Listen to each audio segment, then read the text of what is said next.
Hey, what's going on, everybody? You're listening to Expanded Perspectives with me, Cam Hale, and joining me, as always, is the Laverne to my Shirley, Mr. Kyle Filson. How's it going, everybody? We're going to try to get this thing rolling. We've had a few interruptions today. We're finally getting our flow down. We've been doing a little looking. Kids have been coming. It's Father's Day, and we're back at the fatherly grind of watching children and getting the family lined That's right. out. We're in the studio, and unfortunately, the kids keep coming in the studio while we're trying to record this. They want to know what's going on. Dad, can I have a snack? Mine's at the house waiting on me because I'm going to go to the movies in a minute with them. So it's just madness. Hope everybody's having a good week so far. Good Father's Day. Happy Father's Day to you, Brett. Happy Father's Day to you. Happy Father's Day to all the fathers listening. And what have we got going on, brother? Oh, man, we're going to get into the shark that was eaten by a super predator. Dun, dun, dun, dun, dun, dun, dun, dun. A girl that saw a reptilian humanoid in Virginia. And then during the interview segment of our show, we're going to speak with Mr. David Weatherly. So, looking forward to it, man. Especially with all the Slenderman activity, it's going to be really neat to talk to him.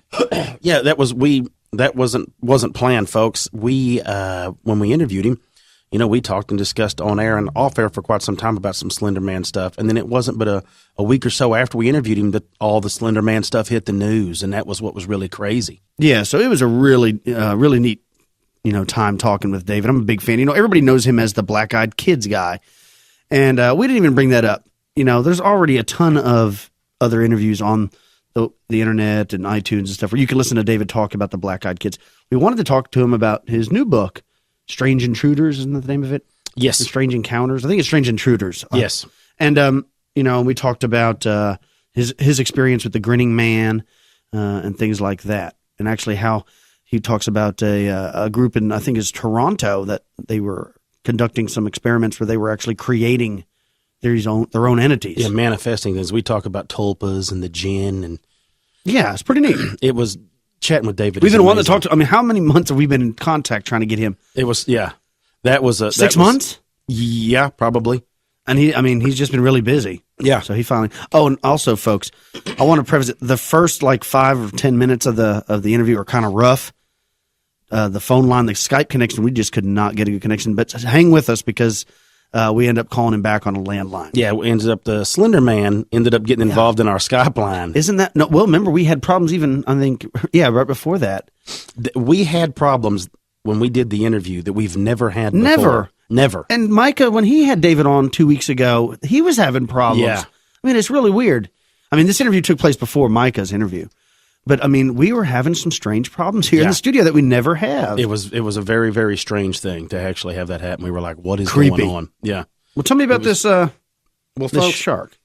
Predator. Everybody, the shark eaten by the super predator. Everybody, if you haven't already familiarized yourself or even picked up on it when you've been online, if it was on Yahoo News, it's been on everything. Been on CNN. It's been on everything. This missing shark, this shark that was tagged by some Australian researchers, and then it went, it just vanished. I say vanished. It didn't really vanish. Some strange things happened. Right. It had some crazy stuff happen. The shark in question is actually a 9-foot great white shark that was tagged, like I said, in Australia. And what happened was the tag dropped actually down to deeper water where it should be cooler, and then it rose almost in seconds to 79 degrees Fahrenheit, like it entered something, like it was swallowed by something else. And it swam into a large whale urinating huge warm spot. A huge warm spot. And it stayed like that for a while. That's the whole thing about this, is it wasn't just like a spike. Mm-hmm. It was like it goes inside of it and stayed. And this is from CNN. It says Australian researchers are hunting for what they call a mysterious sea monster that devoured a 9-foot great white shark. A tracking device previously planted on the shark was found washed up on a beach, and after analysis, it showed that it had suddenly undergone a rapid increase in temperature and a swift 1,900-foot or 580-meter dive beneath the waves. Now, the scientists attribute the more than 30-degree spike in temperature to the shark entering another animal's digestive system, and the unexpected plunge could be explained by the larger animal's rapid descent. Researchers found the tracking device about 2.5 miles from where the shark was tagged. It says the perplexing situation, which occurred 4 months after researchers tagged the shark, is chronicled in, now here, get ready, y'all, the Smithsonian Institution's documentary film, Hunt for the Super Predator, which airs in the United States on June 25th. Now, everybody right now listening, throw your hands up. What a coincidence. This vanished shark I is in see this what's creature. going on here. Now, here's something for you. That son of a bitch didn't vanish until 2003. It's 11 years old. 11 years old? Yes. So this is a publicity stunt That's to exactly promote this what it new is. show. And this new show is what, like Megalodon again? Well, they're not saying. Is that the new thing now? Is that what you do? Is you take some real story that you find in history, Yeah. because obviously this is 11 years old, and then you modify it a little bit and you just use it to promote whatever you're doing. Right? That's Sure what it seems seems like. that And way. this is legitimate news sources. That's the move. Yeah, that's the move, Man. it seems like. That's the problem I have. I don't have a problem with saying it was a larger great white that ate it. Maybe there really is, after we discussed a few shows back, maybe there really is a megalodon. All right, I'm wrong. Maybe there really is one down in the but bottom from of the that trench. brief story and that information, there's nothing that leads you to think that was taken by a megalodon. Well, you don't know what took it. That's the thing. And what a lot of the scientists are already saying is they're cannibals. So a larger great white ate it. A 9-foot great white, that's a big fish, okay? But it's not a huge fish. No, not for a great whites. No. It's not. I mean, they've That's got probably a young one. 15 to 20 footers. I think they're probably 2 foot when they're born, aren't they? Probably. I mean, Yeah, don't sharks. I mean, they eat each other. If you're sitting around, you're hungry, they attack each other. Everybody's seen those shark feeding frenzies. what you've also got to consider is this. Depending on where the shark was tagged, I'm just trying to picture, and what I've seen on television and some of these documentaries, is if they tagged it in the dorsal fin, okay, and if they tagged it close to the body in the dorsal fin, what if the shark, or let's say if it wasn't in the dorsal, let's say it was in the tail, close to the tail. Well, if that's where it was bitten and it bit a chunk out of the shark, you got to take out of your mind, it's not the whole shark going inside. It's something biting a chunk out of it. If you had a tag on you. So, that's a great point. They have never found the body of this thing. No. They just found the transmitter. Well, almost anything could have happened. You just found a transmitter. All you know is it got warmer, 79 degrees for a long period of time, and then descended to 1,900 feet. That's all they know. Could a fisherman have caught the shark, cut the transmitter off, thrown it in the deck of the boat, whatever? Hours later, a guy found it and just threw it overboard? I don't know. I mean, who knows? Like you're saying. Yeah. Maybe it was a underwater UFO, abducted the shark, did some tests on it. Yeah. I mean, you could make up anything. You have no way of finding a transmitter with that information and saying a super predator absolutely had to have eaten it. Well, and isn't a shark a super predator? Yeah. So if it took a bite out of another one, that's what you got to realize that all it's got to do is take a bite out of it. Right. Yeah. You don't have to eat the whole shark. Yeah.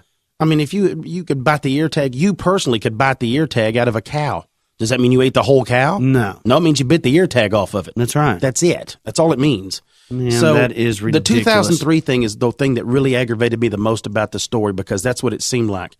This information would have been really interesting 11 years ago. Because it's not a story. It's not a story. It's They've created it and made it into a story. Well, and they've hashed it exactly back into it. And I feel like they're wasting valuable potential that they could be putting towards, let's go look at some really strange things. Let's, instead of focus on, glamorizing some mundane things, let's really go out and find some strange stuff. Well, yeah, there's plenty of it out there. Yeah. It's this new thing now. I mean, I'm really getting frustrated with news and television. Well, and you and I even had this discussion multiple times off air, is I don't want to be the ass that goes around poo-pooing on all these stories and all this. I just look at it as I'm a normal dude. That's it. I'm not trying to be scientific. I'm not trying to be. No, I agree with you though. But when you're getting this from trusted news sources, when you're getting this from Discovery Channel, CNN, Animal Planet, the National Geographic, whatever these channels are, and they treat it like it's real, but they only flash like a quick caption that says, "Oh, some of this is fictionalized." It does. It's very misleading. Well, yeah, it passes on, and the next thing you know is this gets passed off to other people, telling their kids 2 or 3 years later that there was a giant shark eaten by another giant shark. And do they even give that in the article as a possibility? As what? Another shark eaten? Yeah. Yeah, they all believe. Scientists have come out and said, we think it's a great white. Another great white ate it. But the headline grab is a mysterious sea super creature. Predator, right? Yeah. Which really isn't too outlandish. A great white is a super predator. It's true. So see, once again, they're not lying. They're just not telling you the whole story. And you've got to dig to find the date of 2003 when it happened. There's several of the websites that don't even say that date. They don't tell you. You can read it. Knowing the date, you go back and read some of these stories, you can see how they dance around. They don't tell you it happened here. The dates they throw out is this June 25th. My kids do a lot of that whenever I'm trying to find out the story. My wife they're does not a lot lying, of that. but they're not telling you the whole story. Exactly. Yeah, right? Well, I got a pretty cool story, and this also happened quite a while ago in the summer of 2002 in Northern Virginia, Luray, Virginia, to be exact. A young girl named Katie. Now, it doesn't have her last name here. It was omitted for journalistic ethic codes. But she was camping with her family, and she saw this reptilian humanoid. Nice. So I'm going to tell you her story. Hook me up. All right. I'm interested. Here we go. It says, my family and I went to visit Yogi Bear campsite, and we set up 2 tents next to the river. Hold on right there. There's really a campsite that's called Yogi Bear. Yeah, they have one near here, too, near Burleson. Really? It's like, it's called, well, I think it's Jellystones. It's basically just like a campsite. They just name it like that to make people want to go. Oh, okay. I'm sorry. Go ahead. I was just like, I thought you were just pulling my chain. Yeah, I'm guessing that's what it is. And this story comes from the cryptozoologynews.com. Okay, so back to the story. It says, that night when me and my sister got in the tent, and my brother and my mother slept in another tent next to us. It was 5 a.m. when I woke up because I could not sleep, and I decided to leave my tent. After making sure nobody heard me or woke up, I crept around to where the fire was. The coals were barely smoking now, so I took a stick and I poked it and played with the embers. It says, then something unusual attracted my attention. While I was having my fun, I heard a couple of snaps in this little ring of bushes about 10 feet from me. I snapped my head up and stared. While my heart was beating 10 million miles an hour, I saw a slightly fuzzy, scaly-looking snout poke out, followed by dark, almond-shaped eyes. Uh-oh. This thing poked up to its torso out of the brush, sniffing and staring at me intently. It didn't growl or attack. It just stared. I was frozen with fear, shaking and almost in tears. I was silent, except for the little bit of breathing sounds I was making. One of the strangest things, she says, was its feet. They looked like hooves, but I've never seen anything like that had hooves like that. The witness described the beast as having an all bony-looking face with sharp cheeks. She said it looked like a mix between a horse and a Komodo dragon, with dark gray-brown color. What is my computer over there? Yeah, it's chiming in. Chiming in. It says, eventually the animal went behind the bushes and Katie headed back to her tent, zipping it up tight and not sleeping till dawn. She doesn't believe that there was any unusual smell in the air when the encounter took place. Yes, it could have been a bear, of course, but I'm very sure that it wasn't. I told my parents, and they got angry at me for even leaving my tent that night. The town of Luray is known for its proximity to the Luray Caverns in the Shenandoah Valley, east of the Allegheny Range and the Appalachian Mountains. So what do you think of that? It reminds me of that reptilian story you did a couple shows ago about the guys that were bicycle riding. Remember they had an encounter like in Arizona? You and I was laughing because we were discussing some doing some good camping trips coming up.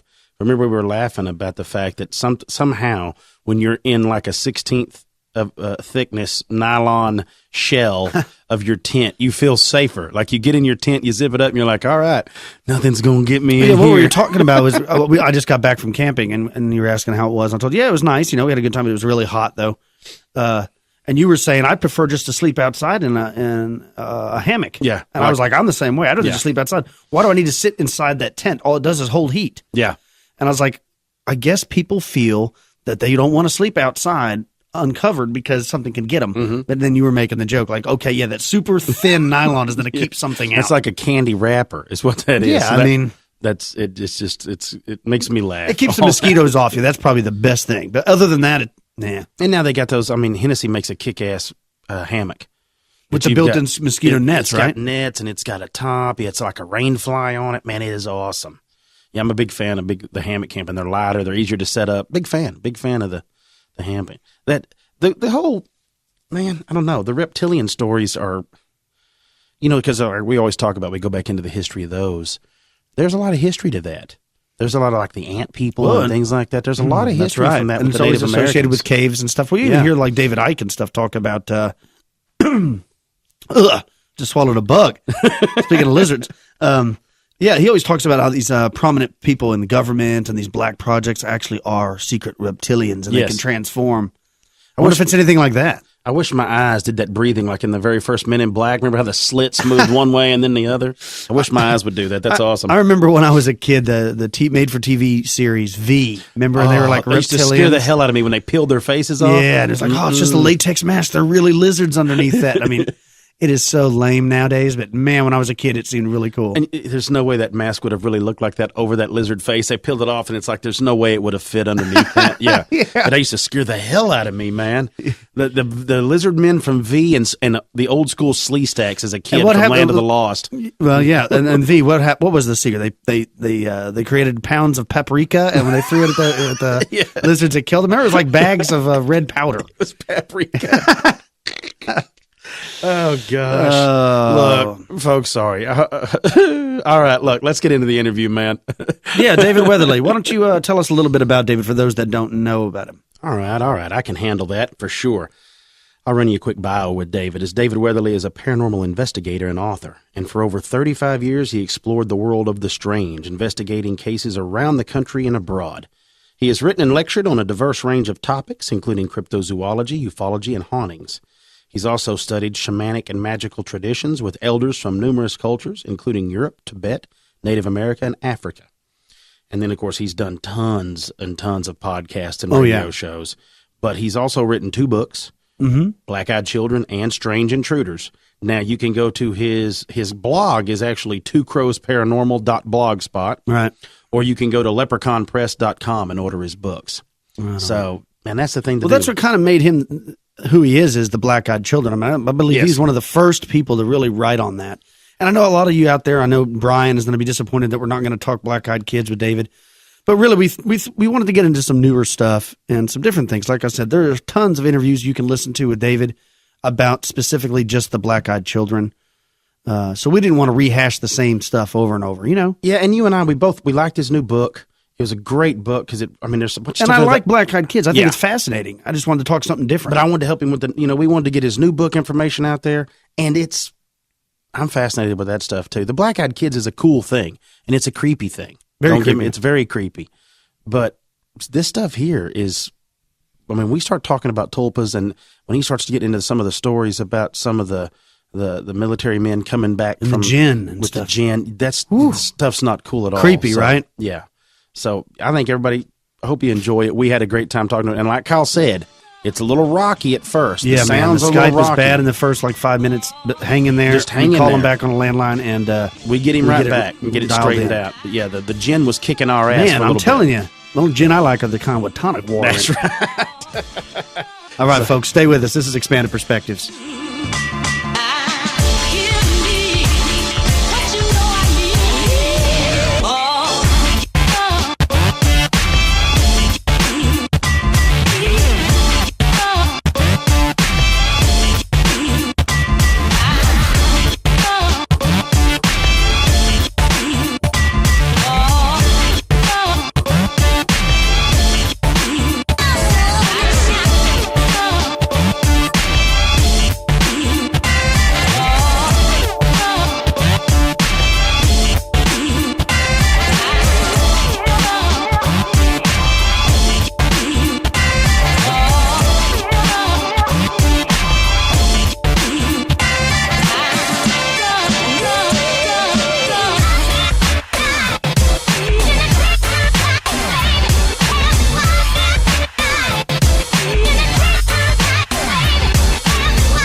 Guys, as promised, we have worked around like wild men, and we have caught Mr. Weatherly on a timely manner whenever he has slowly settled down. So now we've got him, Mr. David Weatherly. David, how are you doing? Hey, guys. Thanks for having me on. Man, you, sir, are insanely busy. Do you sleep? Are you part vampire, David? I'll never tell. All around the world he travels, in some of the most interesting places, and also the travels that you do some research over some of the creepiest, craziest things that people are studying. And you're kind of leading the charge. Well, I hope so. I'm just pursuing what really fascinates me, and, this stuff has, I've been interested in it since I was a kid, and, I've never slowed down with delving into every aspect of I use the broad term paranormal, but really that encompasses a lot more than people commonly think it does now. But yeah, ancient mysteries, psychic phenomena, of course, haunted locations, UFO cases, cryptozoology, the whole gamut. I'm completely fascinated by it. So I spend all my time doing that, and that's it drives me, and and I love doing it. So people ask me, don't I ever slow down or take time out to rest? And really, I enjoy doing this so much that no, not really. It definitely seems that way. Well, most everybody, especially I'm sure all of our listeners, know of you as the man that kind of brought forth all the information with the black-eyed kids. But what people don't realize is you've been involved in much more for much longer. That's just a small little segment of the pie chart of what you actually encompass. It absolutely is. And, I always like to, anybody who knows me knows that I will always give credit to other people, and I do like to point out that there were some other people who wrote about the black-eyed children before I did. Jason Offutt, who had written about it quite a bit on his blog, and mentions it, I believe, in a couple of his early books. Brad Steiger wrote about the black-eyed children. And really, when you start delving into the whole spectrum of these black-eyed child encounters, you'll find bits and pieces of it spread all over the place. And that's sort of what I did with the book. I do indeed have a lot of cases in the book that were brought directly to me, and those are included in there, and I really delved into the various possibilities to explain what these things are. So I like to credit the other people who've done the work also. And of course, today I've sort of moved beyond that. As I said earlier, I'm fascinated with all aspects of this stuff. I get these accounts constantly still, but there are a lot of other investigators out there who are collecting them too, and it is a phenomenon that's growing at an incredible rate. Well, and me and Kyle were blown away by most of, or if not every one of the accounts of the black-eyed kids, whether they can be substantiated or not. They're still extremely creepy stories. But what we wanted to talk to you mainly about was, now you had a book come out last year called Strange Intruders, and that had in it a lot of the stuff that me and Kyle really enjoy.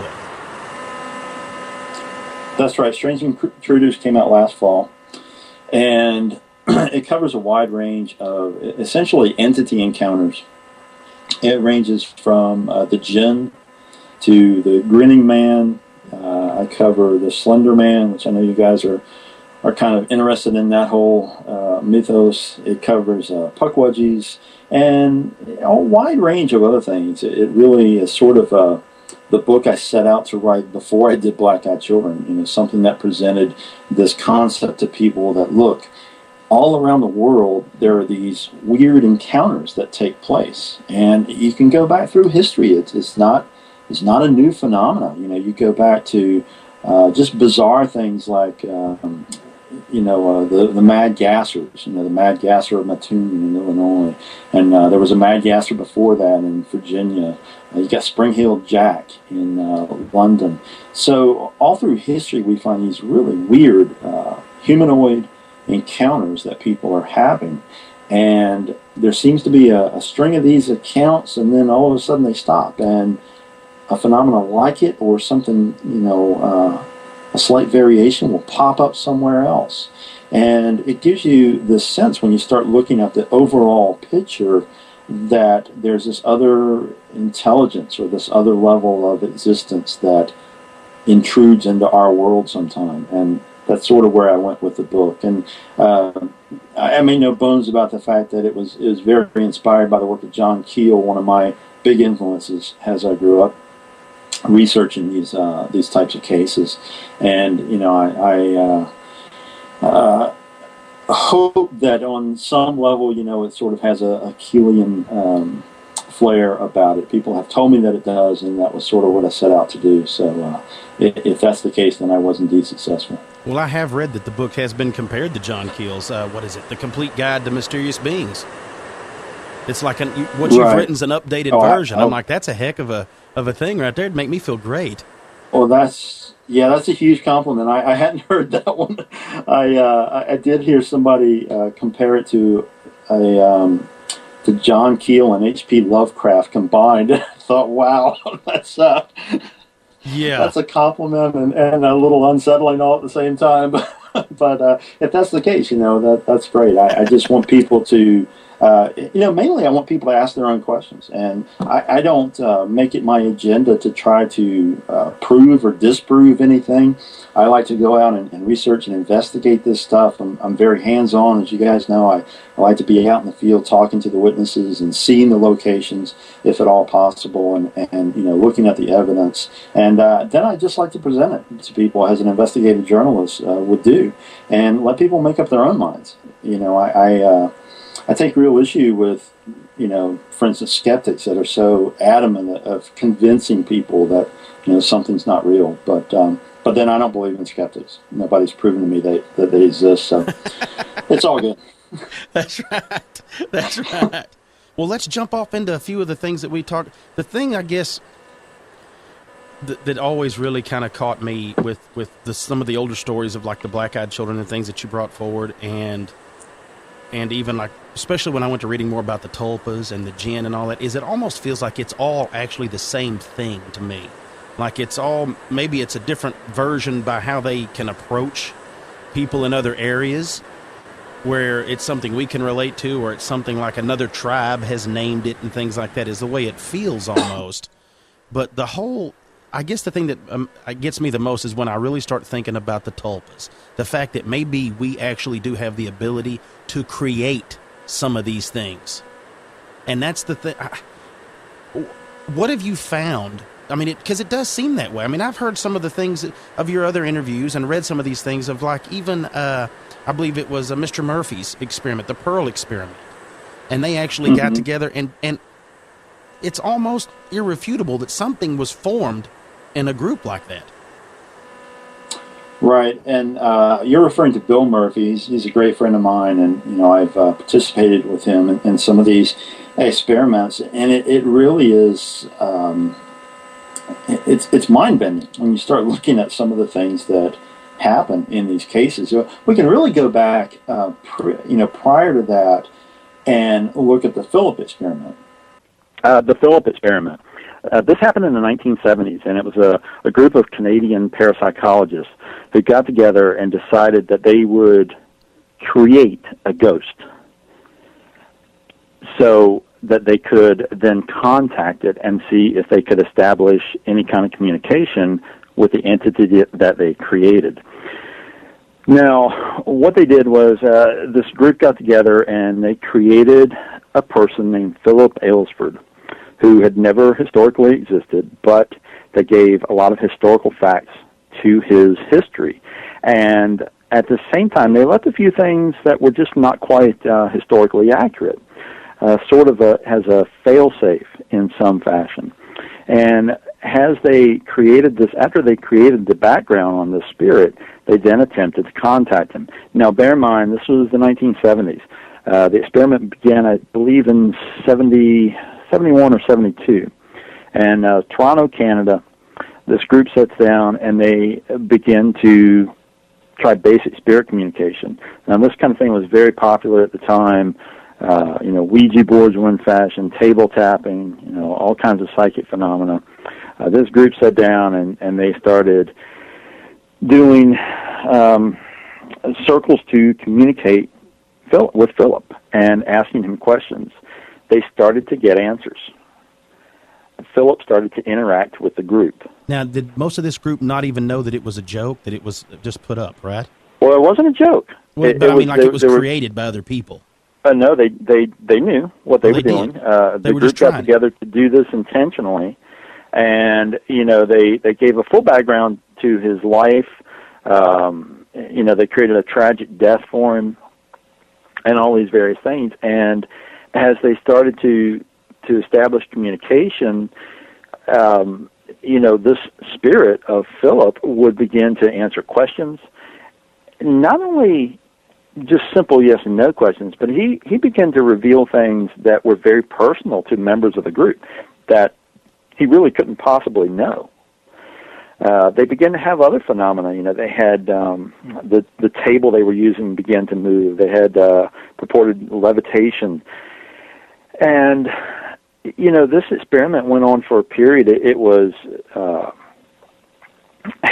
obviously very successful, but for personal reasons, the group decided to end the experiment at some point. Now, this really gets into Tulpa territory, which is, what we kind of prefaced this with.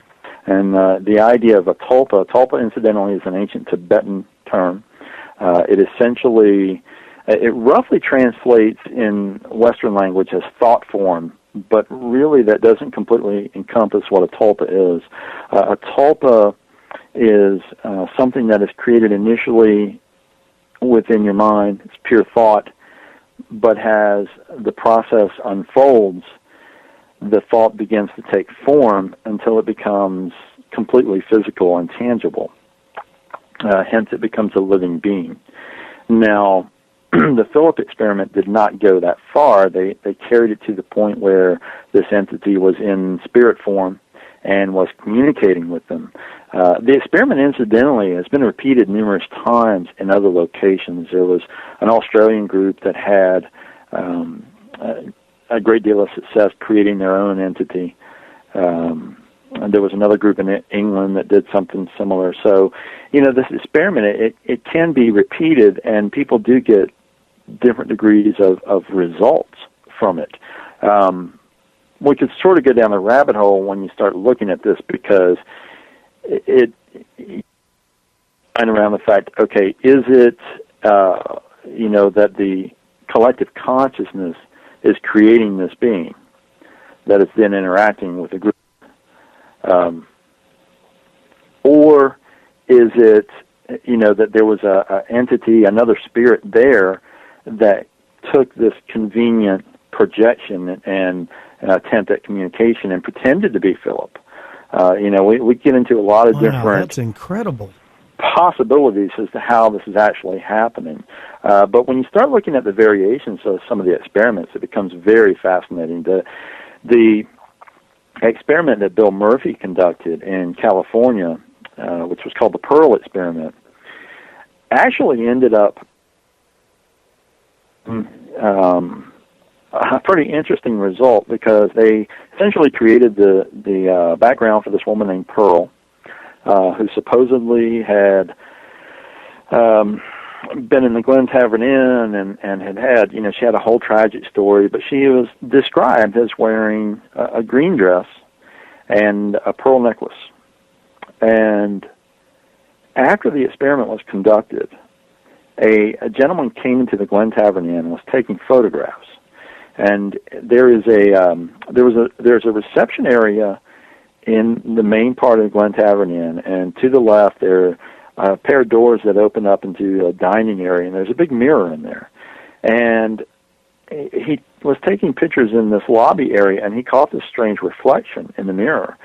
And this photograph, it's stunning. It's a woman in a green dress. And, it perfectly, it's a period dress. It perfectly fits in with the description of Pearl. Now, CSIs have gone into this location and attempted to recreate this photograph, and they couldn't do it. Man.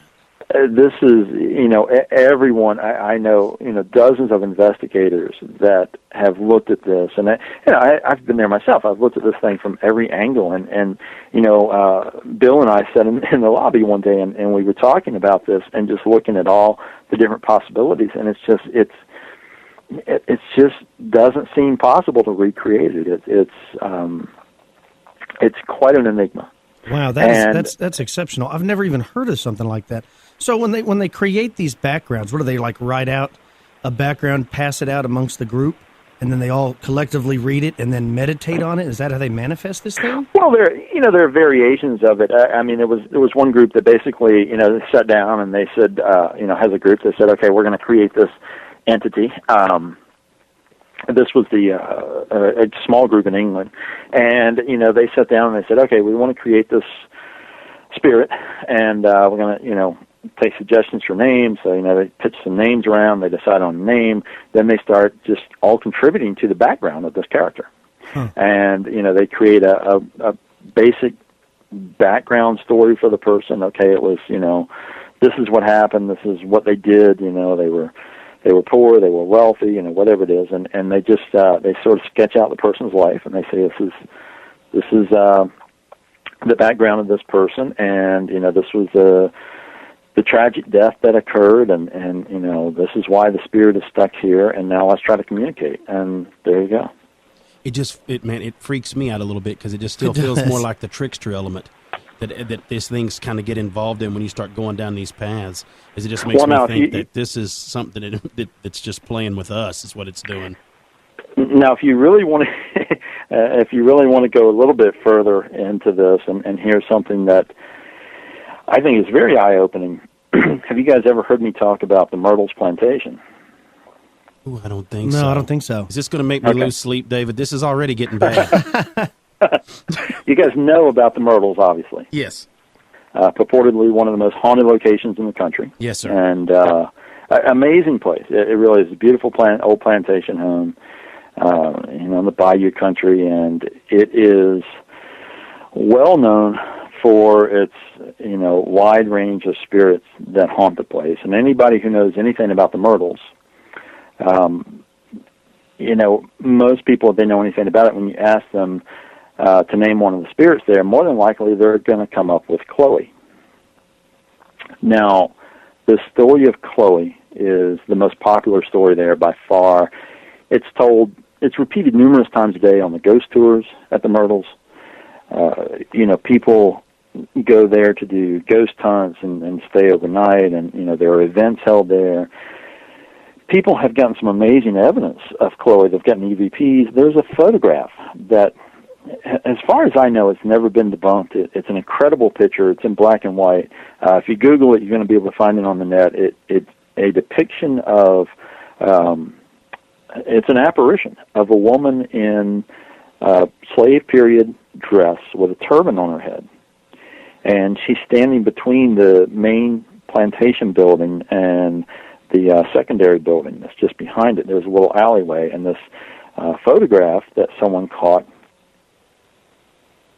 is this, ghostly apparition of this woman standing there. And it's very clear. It's not, it's not any kind of vague blob or orb or anything like that. You can really distinguish that this does appear to be an African-American woman with a turban and a long dress on. Now, everyone got very excited about that because, this person had caught an apparition of Chloe, and the story of Chloe is that she was the mistress of the plantation owner at the time, and she got caught listening to one of his business conversations, and as a result, she was punished by having one of her ears cut off. Now, that's why she wore the turban after that. But the story goes that Chloe was getting a little bit older, and she started to fall out of favor, and she was getting very worried about being made to work in the fields or something again, and thought that the plantation master was going to replace her with another lover. So she decided that she would get back in good graces with the family, and to do that, she baked a pie and put poison in it to poison I think it was a cake. Either way, she she poisoned the children, and thought that she had used just enough to make them sick, and that she would be able to nurse them back to health, and hence, sort of be the savior of the family. But she used too much poison, and the children died. The slaves had found out what she had done, the other slaves, and they hunted her down and they hung her. Now, as I said, Myrtles, it's a amazing location. Thousands of people go there every year doing these ghost hunts, hoping to make contact, catch evidence of Chloe. Well, here's the kicker.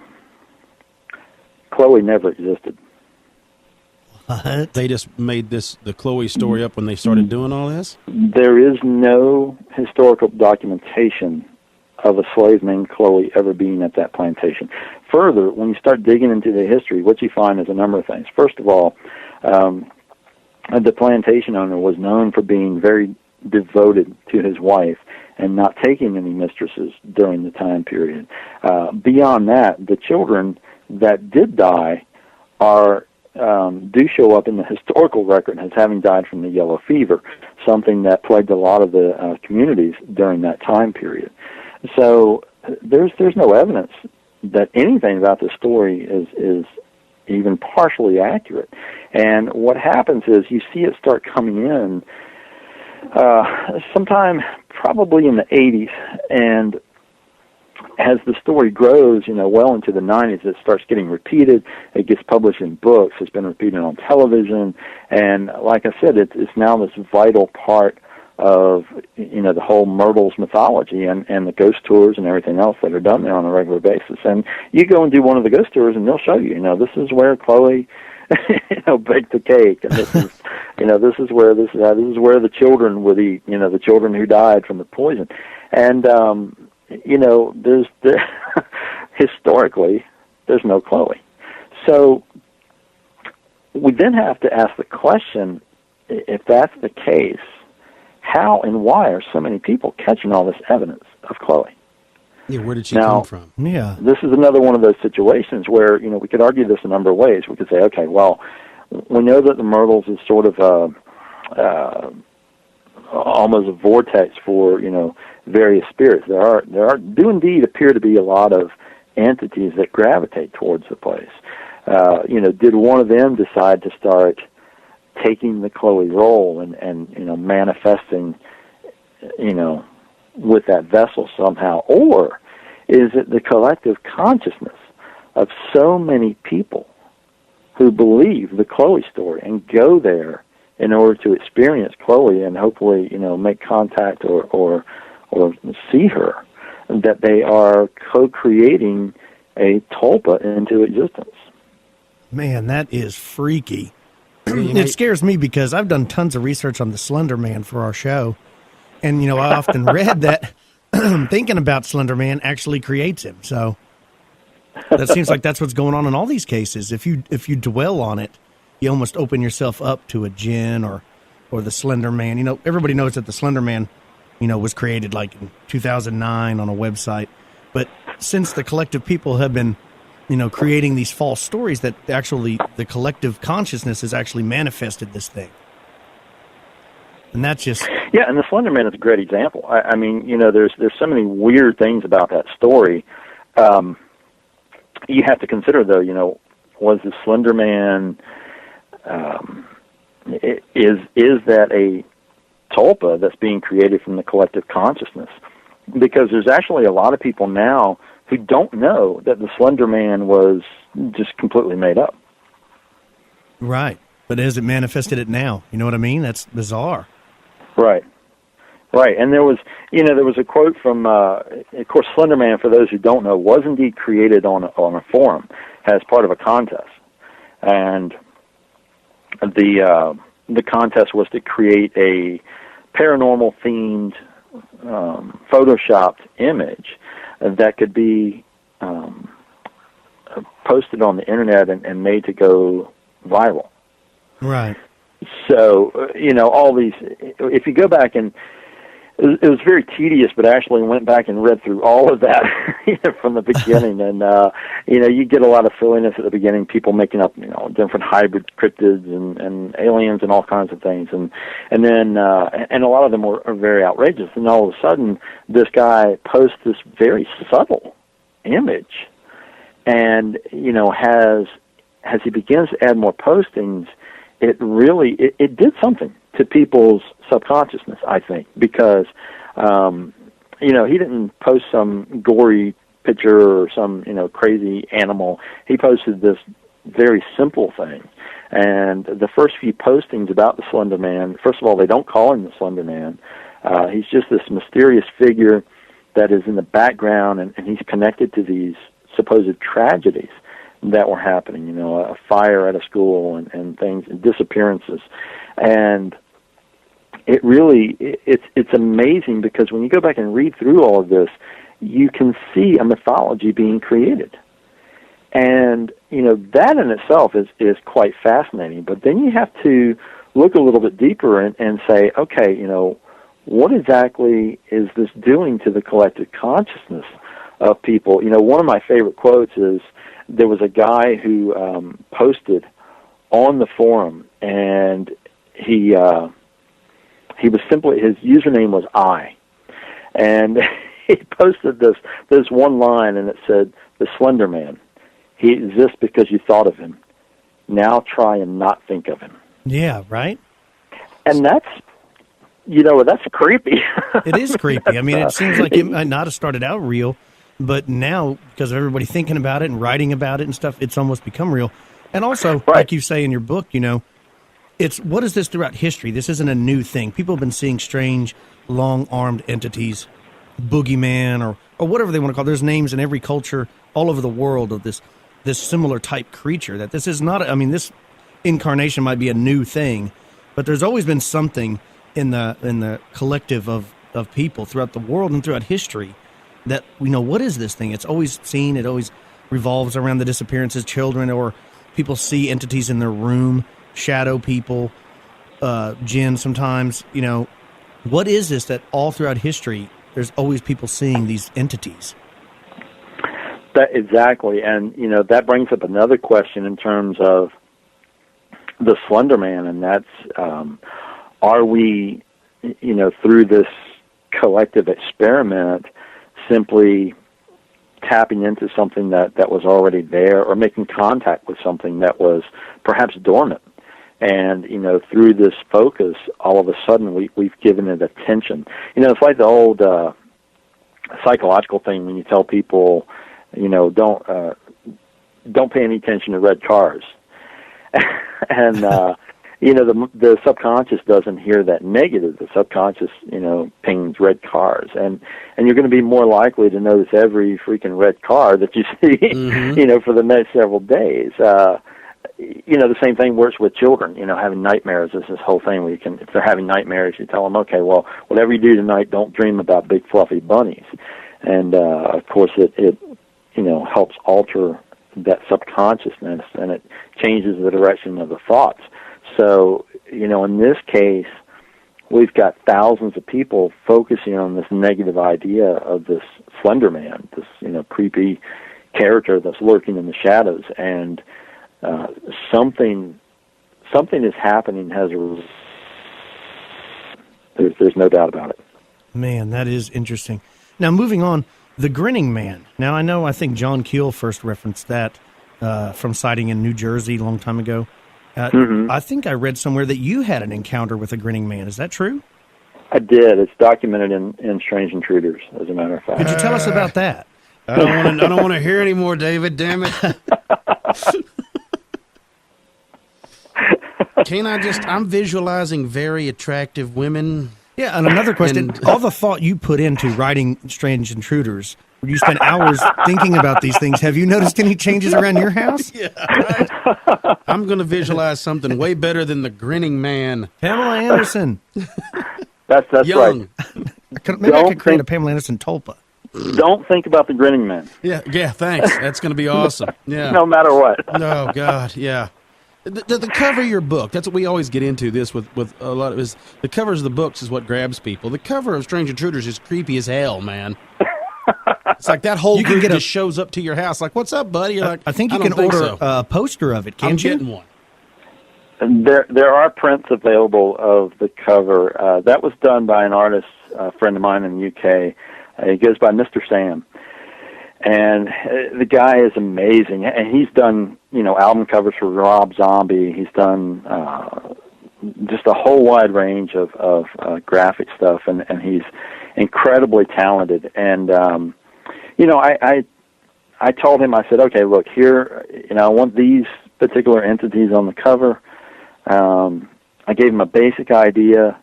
And, what he came back with, it just... I was stunned. I can tell you when I opened it up that day, I thought, "Oh my gosh!" It's just incredible. And of course, he painted the figures, and they're sort of behind a big piece of glass that is starting to shatter, which is exactly what I wanted. This concept of these things are coming through somehow. That's the rock band of creepiness in that photo, is what that is. Yeah, pretty much is, isn't it? Man. So you had an encounter with a Grinning Man. I did. This was back in the 80s, and here we go. It was first of all, these guys know what the Grinning Man is. Well, like I said, I think I read about it. I think it was a John Keel story, and like some boys in New Jersey first encountered him one time, like at a park or something. I think that was the first thing I read about it. Yeah, the Jersey Grinning Man. This was in the 1960s. This was 66. There was a wave of UFO sightings in New Jersey, and there was they were being seen around an explosives factory, around a reservoir. Police officers were spotting, UFOs, and this was a little town called Elizabeth, New Jersey. These two young men were walking home. They were walking along the street, and there was an embankment that sort of went down to the side to where the turnpike was, and it was this high wire fence that served as a barricade between the street and the turnpike itself. And as these two boys are walking along, they see this bizarre figure who's standing against the fence down this embankment. And they described him as being very, very tall, and he was wearing this weird, like a green jumpsuit that they described as coveralls that sparkled and reflected the street lights. He had this huge belt on his waist, and they described this face that he was making as being just bizarre. They said he had this massive grin on his face, and it obviously really creeped them out, and they went running away from this character. And as Keel sat down and interviewed them, and he found them very believable, and he started later finding these other strange stories of these grinning men-like characters that would show up in random places. Sometimes they would show up in people's homes. Just a really weird phenomena. It seemed to often be tied to UFO reports.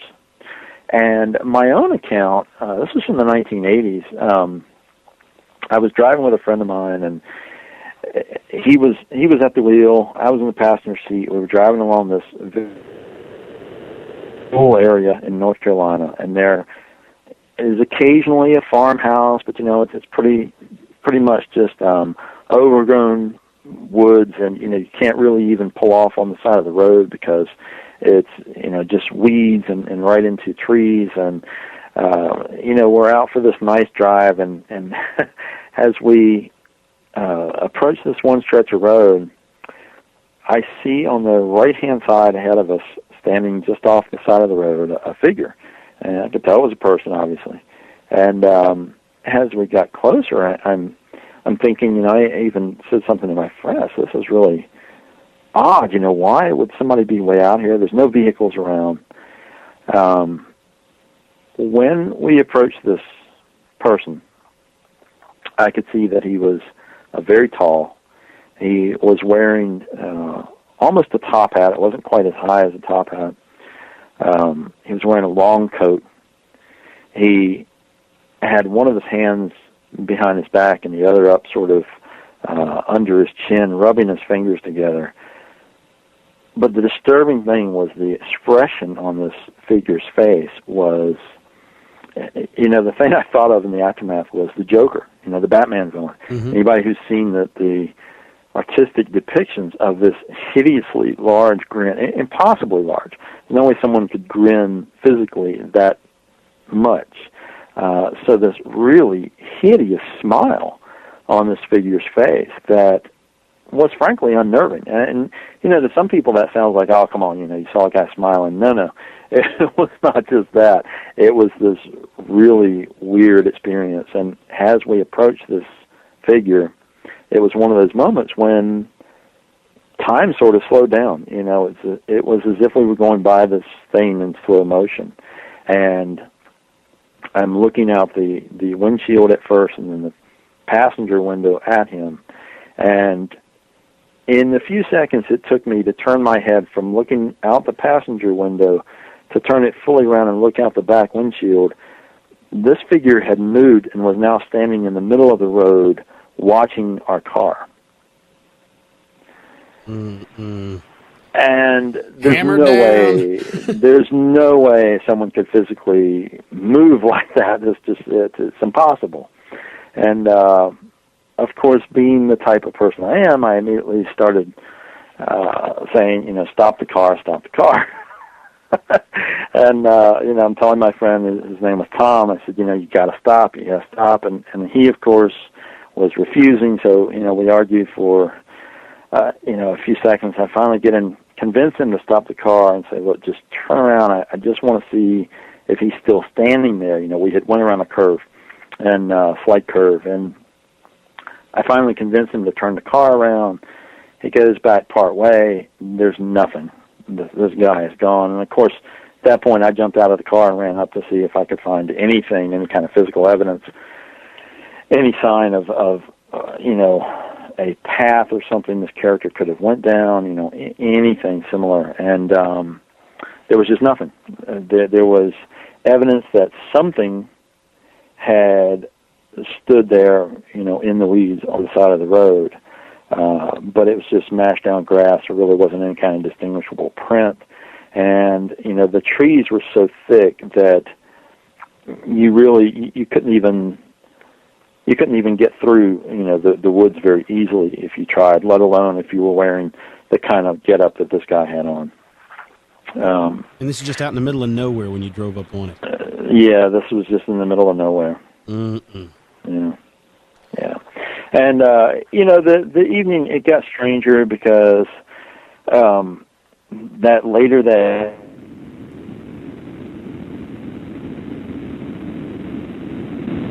He got him. That's it. They got him. Let me end it.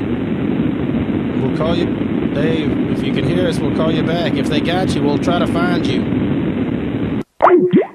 Why does this creepy shit happen whenever we're doing stuff like this? I don't know. This shit's creepy. See what happens when you talk about all this? That's just what we were That's what saying. you're saying, yeah. We're like, holy shit. We go, Dave, if they got you, we're going to help find you. So what was the last thing you heard? Of how much stranger the night got. And we're like, then it went away, and we're like, Dave, we're like, no shit. You sure that night was strange? Because this shit's getting strange.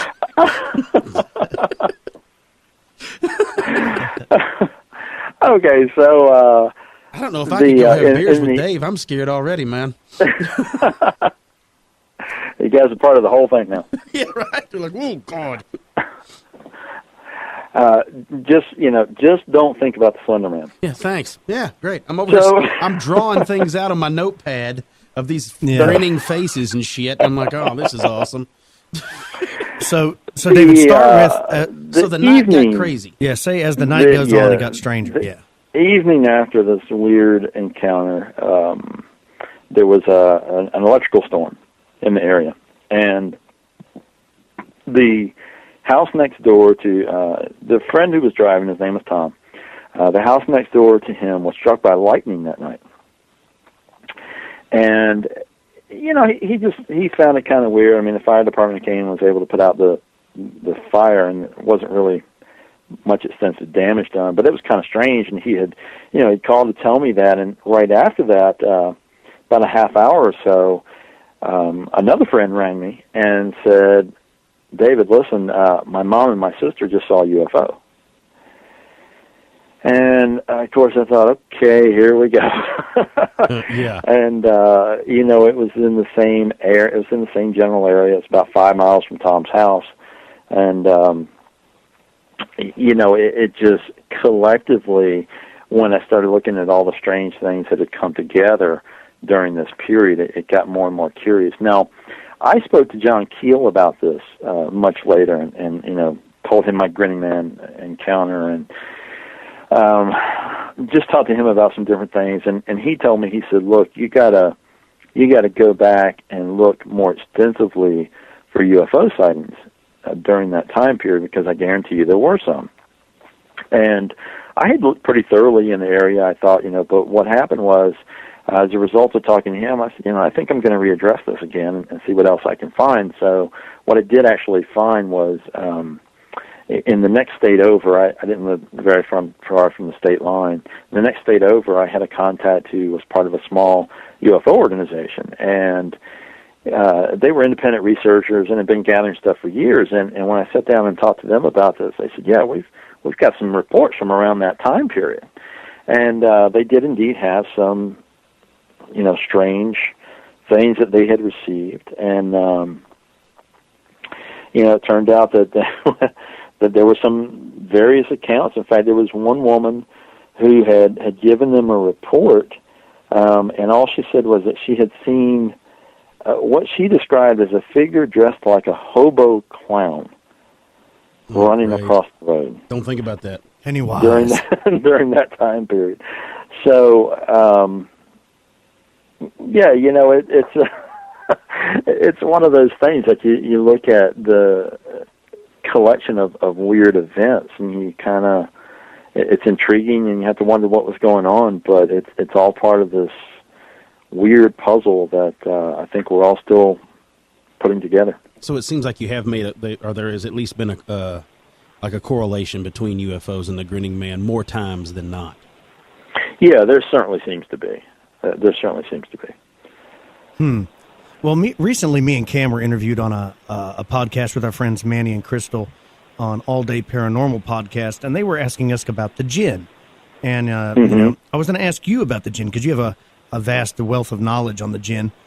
What do you think the jinn are? And are the jinn the same thing as shadow people? Or are they demons? Or do you think that all three are separate? Wow, this is... that's a whole show right there. Okay. Here we go. So a synopsis.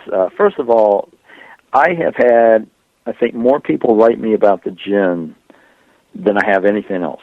Really? Even the Black-Eyed Children, with questions and sometimes reports. It was amazing. After the Black-Eyed Children book came out, as expected, I had a lot of people contacting me and passing along their encounters.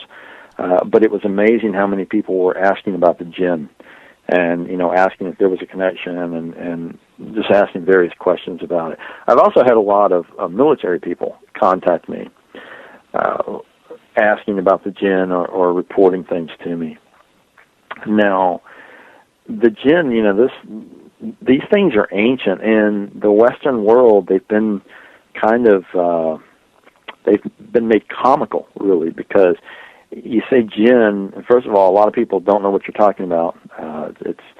People are becoming a little bit more aware now, but typically you have to say, okay, well, it's a genie, which is the Western interpretation, and then you get one or two things popping in their minds. It's either the big blue guy from Disney, who's running around helping people, or if you're a little bit older, you get Barbara Eden in the harem pants. Yeah. That's what I'm talking I think about, right? But that's what I'm talking about right there. Don't think of Barbara Eden in the harem pants. Yeah, too late. You get one of those two images, but the problem is that both of those are they're jokes. They really are. They're meant to be fun. They're comical, and that sort of gets into dangerous territory because it is, in a way, allowing this,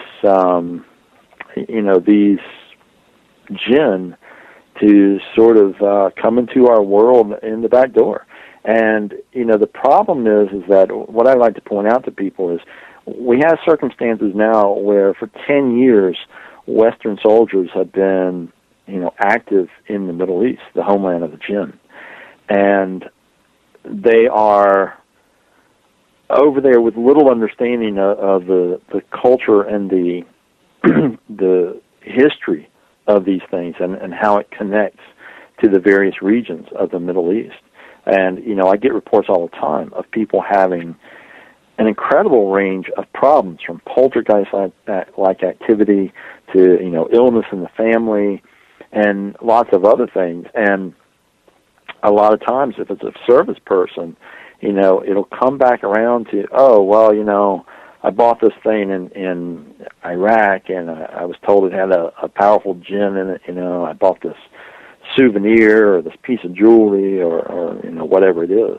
And they're bringing these things really home and around the world. The jinn, you go back and study the whole mythology of the jinn, it's very tied into the belief system itself of Islam. In fact, if you're Islamic and you don't believe in the jinn, then you're not being true to the religion. It's part of the religion that you believe in the jinn. And in that lore, the idea is that Allah created three races. He created humans, he created angels, and he created jinn. When the other two races were ordered to bow down to the superiority of man, the jinn refused, and as a result, they were banished. Now, this gets really fascinating for me because the whole concept of this race of beings being banished is something you find repeated around the world, either that they're banished or that they left of their own accord or they left because of a war.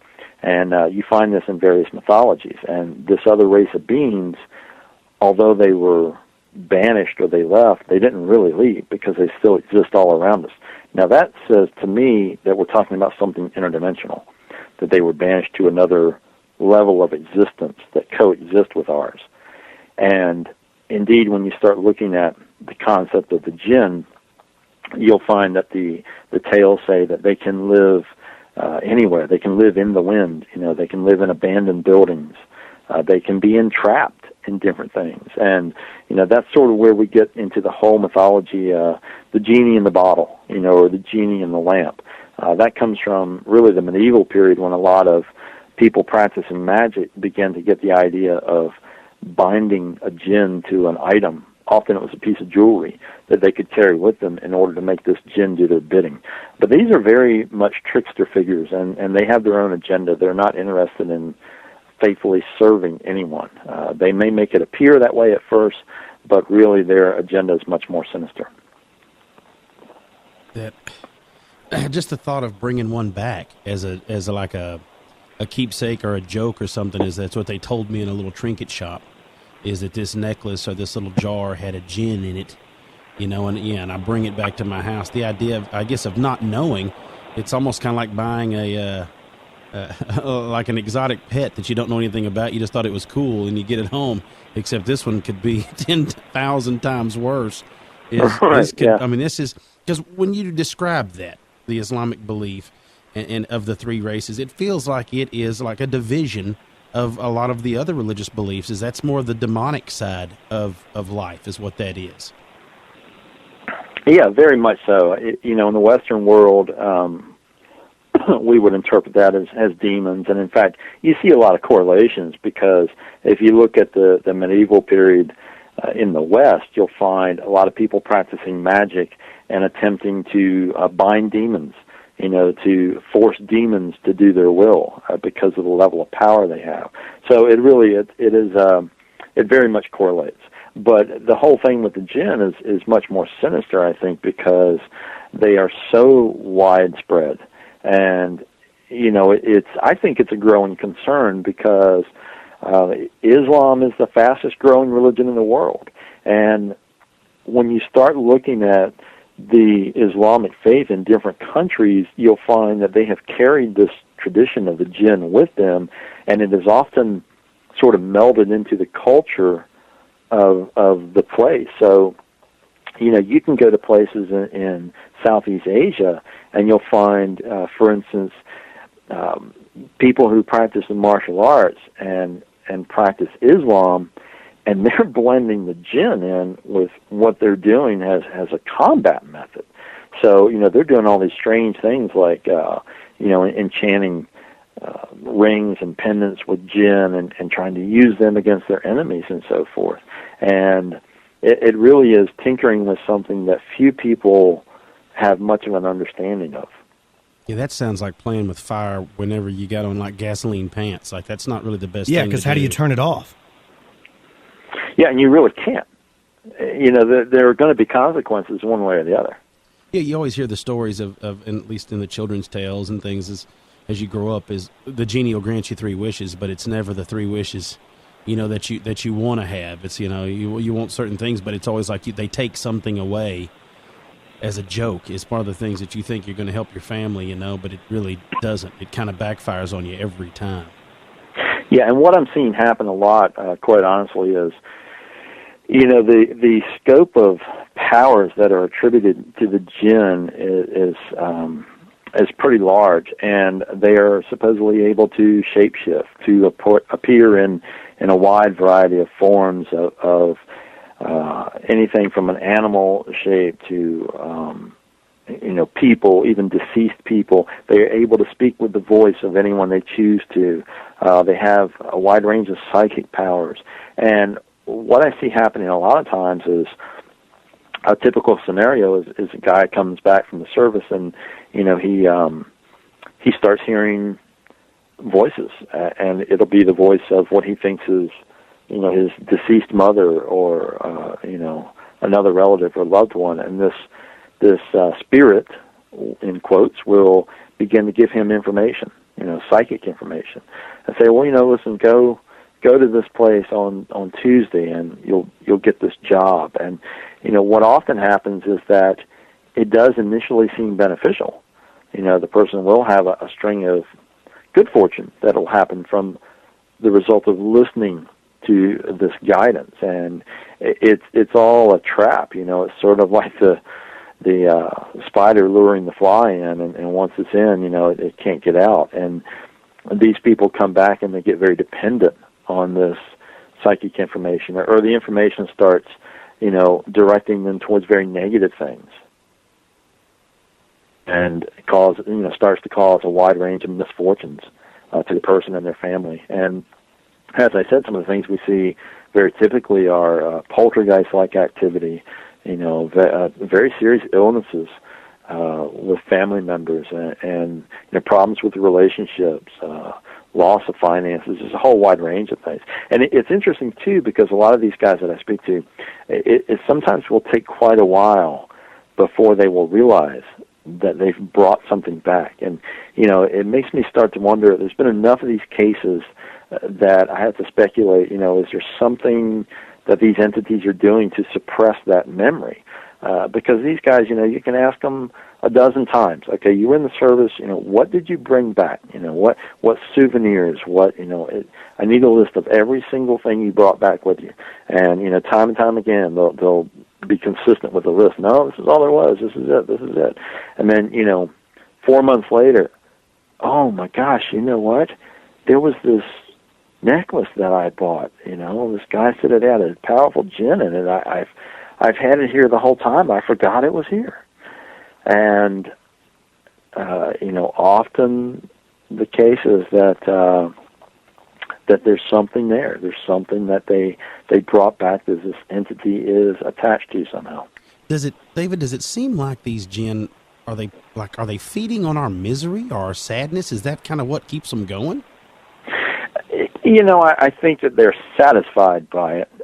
If you start to read the whole mythology of the jinn, what you find is that because they were banished, they are very hateful towards humans. And there's a level of arrogance there because they don't believe they should ever had to have bowed down to humanity. And there's a motivation to get revenge because they feel like they were wronged. So it really does get into sort of a combination of the trickster archetype and also, these entities that you get the sense that they're just very bitter and angry and out for revenge to some degree. Man, it does. It just feels so dirty evil like that. It just I don't know, man. I hate it. And I know, just like we were laughing about, but it's like you talk about them, it's almost like ringing a bell. Like, I don't want to even bring them up anymore. I'm done. Well, and you mentioning the soldiers bringing stuff back, that reminds me of the original Exorcist movie. At the very beginning, they find this artifact, and that's brought back, and that's what kind of brings that possession on. Right. I do not like that at all. Another thing that you cover is something that I am personally fascinated with, and I love the stories of the little people. I'm a big fan of the Fae, and of the Wendy and the Pukwudgie and all of these creatures that kind of seem to walk in both worlds, but they're very small creatures, the leprechauns and things like that. Why don't you lay on us some Pukwudgie talk? Yeah, it's fascinating because you say little people, and of course, everyone's mind immediately goes to the legends of Ireland. And I think, oh, okay, Ireland, the Emerald Isle, and the leprechauns and all the little people. What a lot of people don't realize is that, once again, these are legends that we find all over the world, and North America itself has a very rich history of these little people. They show up in different forms. A lot of Native American tribes have a wide range of legends surrounding these little beings, and we're talking about humanoid figures that are anywhere from a foot to a couple of feet tall or so. And if you look at certain areas in the country, the Cherokee, they have a whole range of tales about the little people, the Ute Indians in the Southwest. And they'll have areas that are designated as being taboo because, that's the little people's domain. There are modern sightings. A lot of people don't realize this, but in the U.S. there are still modern sightings of these things. I've talked to people who have told me incredible stories, and they say, you know what, I would never let this story be written or talked about because I can't believe I actually saw this, but I know I saw it. The Pukwudgies are pretty unique in that there's a whole rich history that we're very aware of with the Pukwudgies. Now, they are exclusive to, for the most part, to the area of Massachusetts. They're very much tied into the Wampanoag Indians, and the history of these little people are that they were a race who lived here along with the natives. At the same time, they were very separate. They kept to themselves. For a period, they actually assisted the Native Americans. They would sometimes leave them food or help them, just with small things. But for some reason, there was some animosity that grew between the two groups. And the Pukwudgies became very... not just trickster-like, but they started getting very ugly and were, stealing things and causing deaths in the village and so forth. Now, the natives called out to their cultural heroes. His name was Mashop. And Mashop was this giant that came along and essentially said, okay, I'll take care of the Pukwudgie problem. He picked them up and he flung them to the far corners.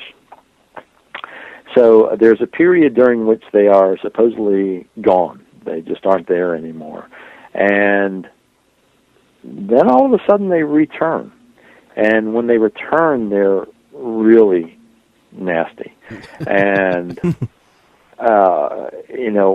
the story is, of course, they're so angered by the encounter with Mashop that they're now back with a vengeance. The natives call out for their hero again.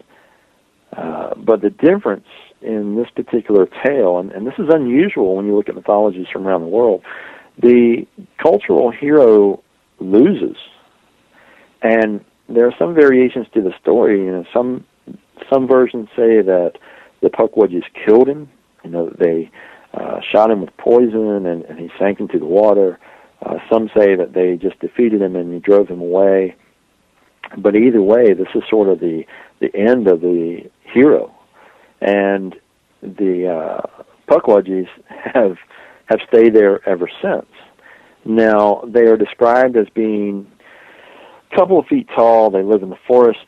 They wear clothing that is made of natural material, so things like bark and leaves and so forth. They're mostly humanoid in appearance, and some people will describe them as looking like miniature Native Americans with the ruddy skin. But what's weird is that there are still a lot of sightings and encounters with these things, and people describe them as being very trickster-like. Some people will say that they have a very sinister air about them. Through the years, different things have been attributed to them. For instance, there's an area, and this is in the Bridgewater Triangle. I'm sure that you guys are familiar with that term. There are a lot of Pukwudgie encounters reported in that region, and the Pukwudgies purportedly run all around the woods in the Bridgewater Triangle. They are blamed on a number of deaths that have occurred in the region. There are stories that they will lead people astray. They will lead people to a ledge and either push them off or trick them into, getting too close to the edge and losing their balance. And, we find all these different accounts that come up, as I said, even as recently as this year. I've heard accounts of people seeing these little beings in the forest in that region. Really? That's incredible. I'm curious about what's going on up there now. I'm ready to go. I'll go deal with them. I'm not messing with the others, but I'll go deal with the Pukwudgies. Now, well, David, just remember, if you go into the Bridgewater Triangle, you're not getting just the Pukwudgies. You're getting a whole lot of other things, too. Now, have you been there to that? Oh, yeah. Anything crazy happened to you there? We saw some ghost lights, is what a lot of people call them, moving through the forest. Now, that sometimes is tied to the Pukwudgie stories because there are accounts that people will see a dancing ball of light that will sort of lead them off the path, and it will stay just far enough ahead that you can't quite be close enough to it, and it seems to have consciousness of its own and will sort of lead the person off. And at some point in some of these encounters, people say that the light will vanish and a little creature will show up, one of these Pukwudgies. Now, when we saw them, we just saw these through the forest and tried to get closer, but they ended up vanishing, and they showed up again later on, and this happened a couple of times. But the Bridgewater Triangle itself, it's a hot spot. There are so many different stories out of that region. This is one of those areas. I find these really fascinating. This is one of my favorite things to pursue, are these window areas, these portal areas. Keel called them windows. I like the term portal area because I think these hot spots are areas where the veil is just a lot thinner, and they're probably access points for these other dimensions of existence. But there are areas like the Bridgewater Triangle where we see a high concentration in a wide range of activity, UFO sightings, cryptid encounters, hauntings, even things on the physical, like weird, ritual crime, bizarre things like that. And the Bridgewater Triangle has a whole history of, supposedly being an area for the mob dumping some of its victims, for satanic ritual being carried out, and all kinds of other strange things. And when you go into these areas, there's a different quality about them. It's just not like small town America. When if you really pay attention and listen to all your senses, you'll know that something else is going on at a deeper level in these areas. It's one of those places that the minute you get there, there's just an uneasiness about it. Yeah, there is, and there's a lot of these areas around the country. There's a Bennington Triangle in Vermont. I was there last year. There, of course, is the Superstition Mountains, one of my favorite areas in Arizona. There's the Uinta Basin in Utah. In the middle of all that is the Skinwalker Ranch. Mm-hmm. Mm-hmm. So you find these places really all over the world, and as I said, I consider them portal areas. And I think it's really important to look at these places and look at the wide range of phenomena and begin to, hopefully get some sense of what we're dealing with here. Now, David, you've covered a wide variety of beings tonight. Is there anything else in your new book, Strange Intruders, that we haven't touched upon that you think our audience needs to know about?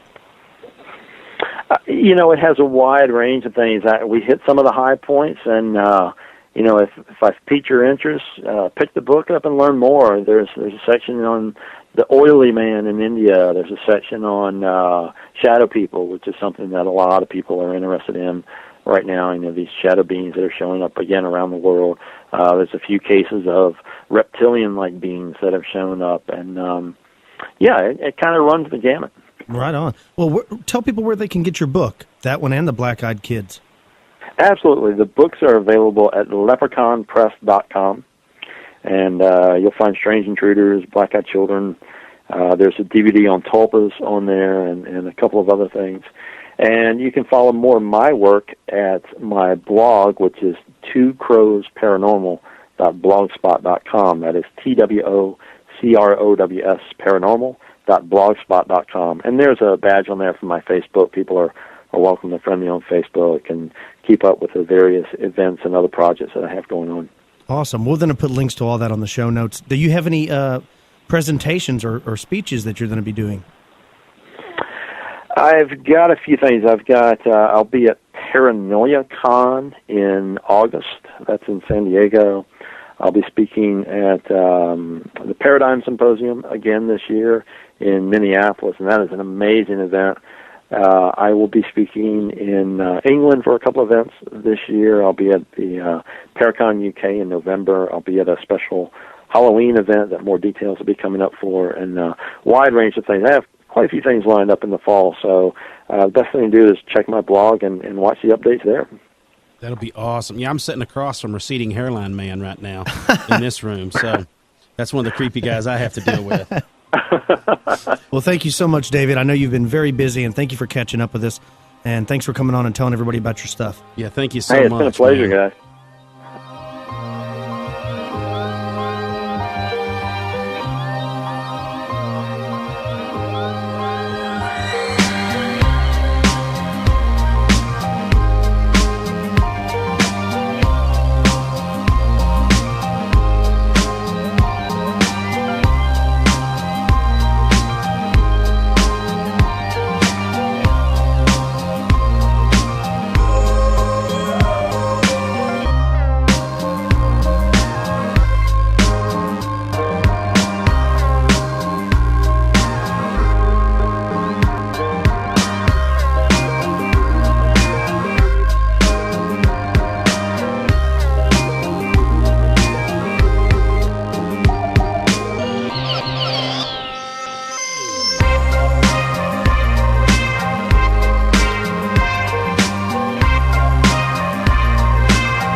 All right, folks, we're back with Expanded Perspectives.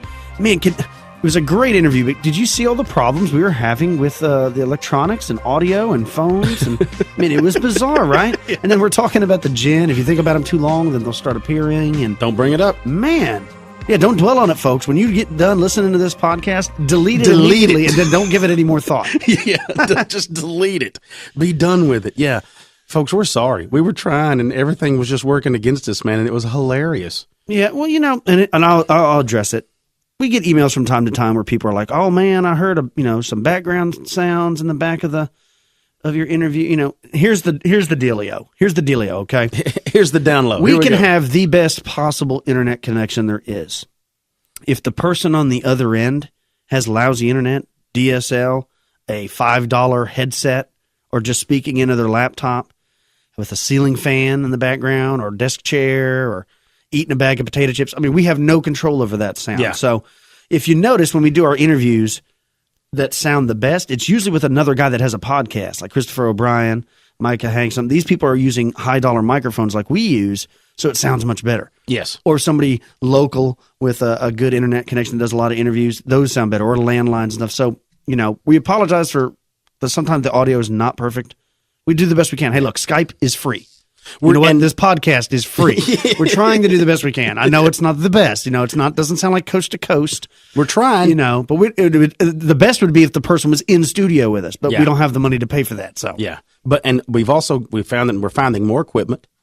Yeah. And we're gonna try to keep working on it. We're gonna try to get it to where it sounds as good as we're talking right now when we do the interview. That's what we're working on. And there's some equipment out there we think we're going to be able to use. It's not cheap by any means, but we're gonna round it up.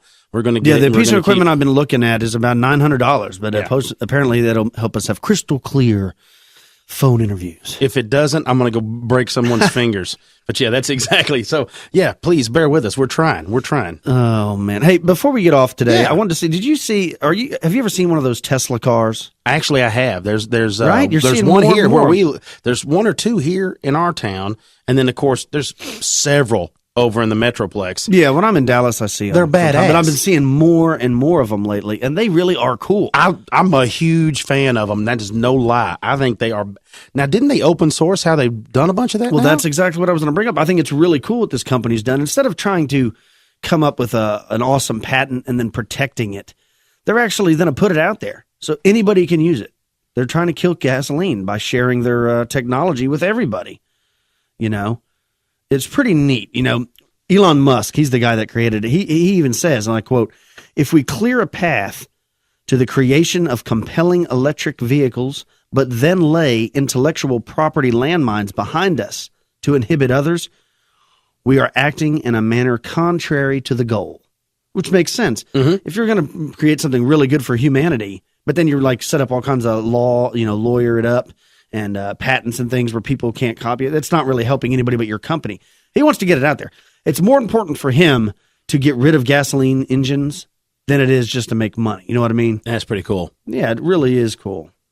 You know, it goes on in the article to say when they first started Tesla, they saw automakers as competition, but he doesn't feel like it should be that way now.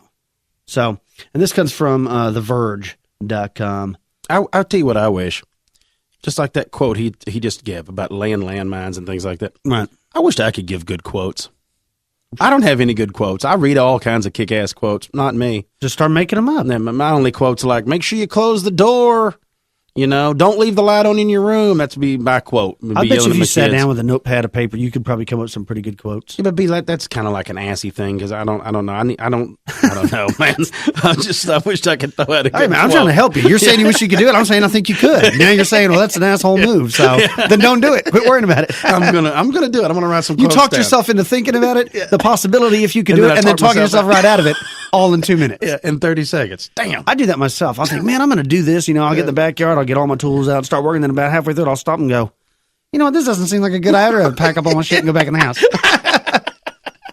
Oh, we're such idiots. Now that I'm not going to argue with. Yeah, true. Folks, thanks so much for everyone that's called in. If you haven't, please do. Call in, give us a holler. Don't forget, we have a phone number. You can call in, tell us a story, or you can just tell us why you like the show, why others should like the show. Yes. And we'll play you on the air, man. We'll hook you up. The number is 1-817-945-3828. That number again, folks, is 1-817-945-3828. I just want to, I need to get I hate that. I need to get a copy of just me saying that in some crazy voice. We're going to get somebody to just do the numbers. We need voiceover work. Yeah. We need some sexy woman voice where it's like, hey, everybody. Is that a sexy, I don't think is that a sexy woman voice? No? No, that's beautiful. Right? Hey, please follow us on Twitter. Follow us on Facebook.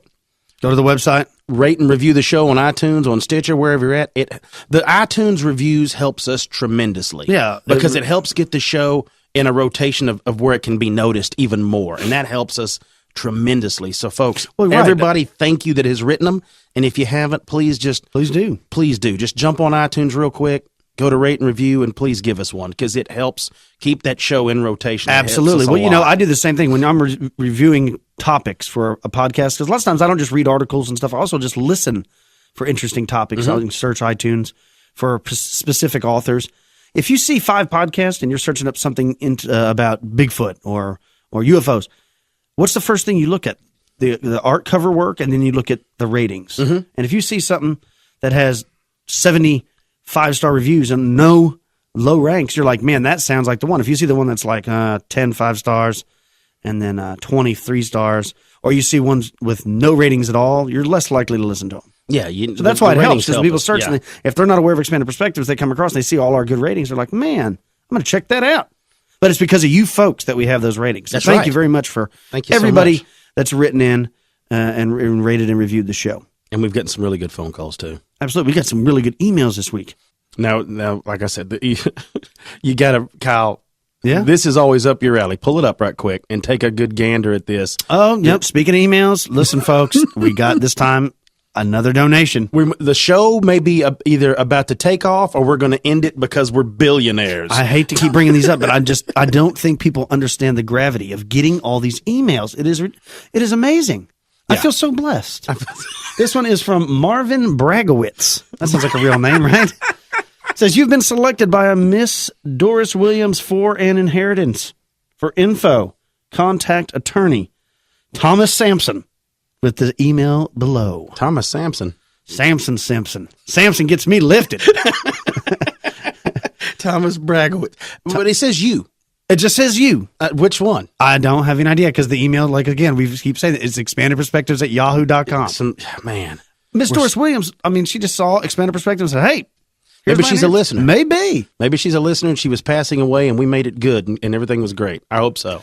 I wish the people, if you have any more donations or inheritances, call the number. I want to speak to somebody. Tired of the email. Call me. And they're always from the same region in Africa, which I find really weird because I don't remember that as being like a hub for banking. Do you? There's a lot of money over there we're just unaware of. Most of it's still in the unearthed, though, right? The blood diamond? Isn't that where those blood diamonds come from? Maybe that's what they got a bunch of money from that. Yeah, and the gold. Well, that's where man was started. As you know, the Anunnaki used us to mine gold in Africa, Maybe right? that's what it is. Maybe that's the inheritance. Maybe. I'm all about it, man. We're going to email him. We're going to email him back We're going to get back with him and let you know what we find out. Who we're talking to? Samson Simpson? No, his name is Marvin Bragowitz. Oh, we got to email the attorney, yes. Yeah. All right. Thomas Sampson. All right, we're fixing to email that son of a gun back right now. We're going to get us some folding money to walk around with. Folks, for all the fathers, have a wonderful Father's Day. Absolutely. Happy Father's Day. Happy Father's Day. Everybody have a great and safe week. Everybody be careful. Give somebody a hug. And just stay up, players. That's right. Talk to you later. This is Expanded Perspectives.